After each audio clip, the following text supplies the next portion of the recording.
Hi, my name's Sarah Butler and I've written a book called Polyvagal Theory in the Classroom, and this video is to tell you a little bit about polyvagal theory. So the theory was introduced by Stephen Porges and it's been widely used in the world of therapy for quite some time, but it's not really known in the education profession. As a therapist and teacher, I've been using it in my therapy practice and I've been using it in the classroom, and I've seen the effect it has, and I really wanted teachers to know more about polyvagal theory. So what does this term polyvagal actually mean? Well, you might know that poly means many. The vagal part of polyvagal refers to the vagus nerve, which is a nerve that starts at the base of your brain, goes down into your body, wanders around all over the place in your body into different organs, and that's where it got its name. The Latin vagus means wanderer. So the vagus nerve starts in the brain stem, and that's the part of the brain that's responsible for all of the automatic body functions. So breathing, digestion, your heart rate, your metabolism, all the things that you don't really think about, they just happen automatically. The brain stem and the vagus nerve combined are called the autonomic nervous system, and so that's responsible for all of those automatic functions, but it's also responsible for the survival responses that we have, which happen automatically, and we don't think about them. They just happen without us having any conscious thought about what's happening. And polyvagal theory tells us that there are three levels of survival response. The top level, because they're in a hierarchy, the top level is called the ventral vagal state, and that's where you feel grounded and you've got good communication, good sense of empathy, good connection with other people.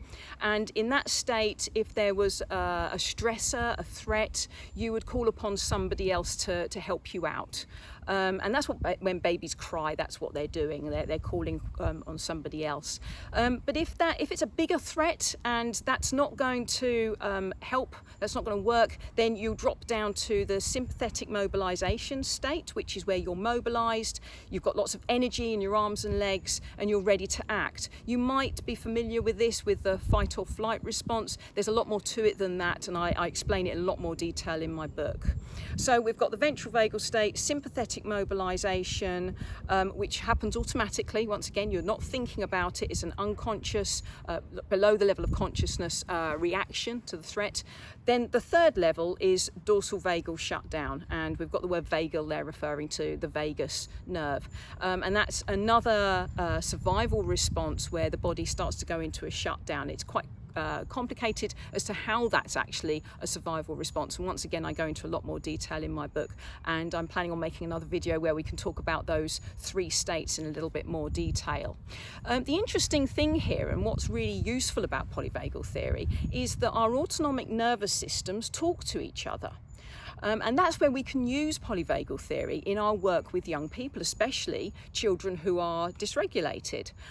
When I decided I was going to make a video, having never made a YouTube video before, I could feel my heart rate going a bit faster, and I could feel that I had a little bit of that sympathetic mobilization happening, whilst at the same time in a ventral vagal state. It's a blended state, and I knew that I needed to use some strategies to reduce that sympathetic mobilization so that I could communicate effectively and I could think clearly.